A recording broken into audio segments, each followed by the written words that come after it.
you have, been singing, backgrounds, been doing backgrounds for some huge names. How did that all start? Or what was like kind of the first one where you remember where you were like, oh, wow, I'm doing this? Well, I remember the first one that I was like, damn, I'm doing this. That was like, it felt like a mess to me. For a rapper named Dreezy, and we did the Echoplex. So in college and just like growing up, I was a lead vocalist, or in a band, like a soloist. So like there's an art to being a background vocalist. And just a lot of different nuances, and it's a skill to it. So I definitely had to learn that skill. But I'm gonna shout out a guy named Ollie Gabriel. Okay.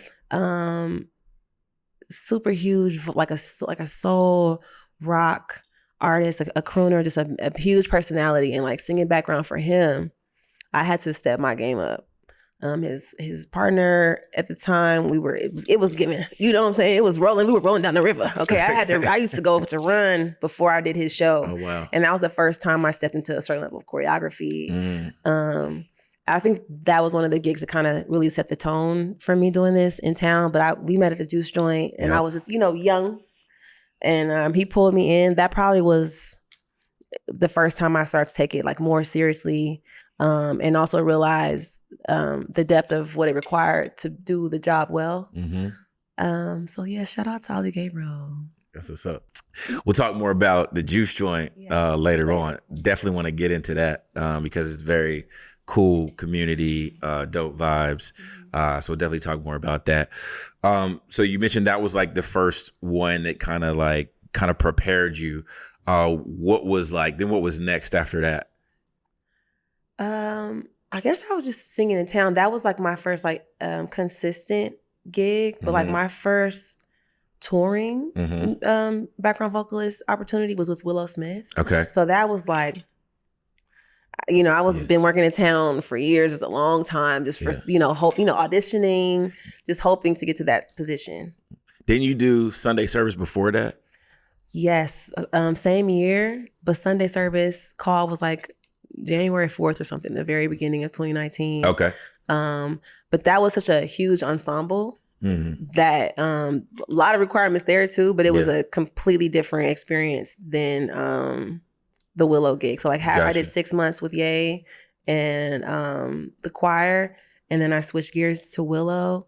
And I really appreciate that being my first experience. I realized I almost was even spoiled in more ways than one because it wasn't really a grind. Like it wasn't like work your way up on that gig. You know what I'm saying? We were so well taken care of, and the ship you just like ran so well. I was an all-female band, and just the level of professionalism, musicianship, courtesy, and awareness, even like touring on a bus, like she set the standard so high. Everyone that I work with there set the bar so high of just like efficiency and like the blend between being a great musician but also being good people. Yeah, it was really a beautiful experience. And Willow was so hardworking. I'm like from then to now. Yeah, you can even see like her evolution. So I was grateful even to just see how hardworking she was. It definitely set the tone for my first being on the road for a month. Left the country, went to China with Willow. Oh wow.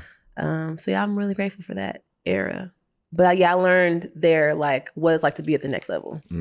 Like show up and not know the music and like see what happens. Yeah. Even just the power of referral.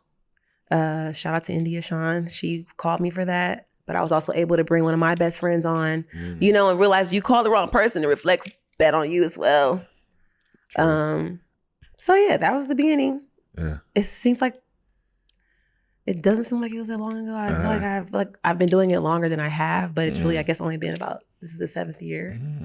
But I'm grateful. I've come a long way since then, for sure. Yeah, nice.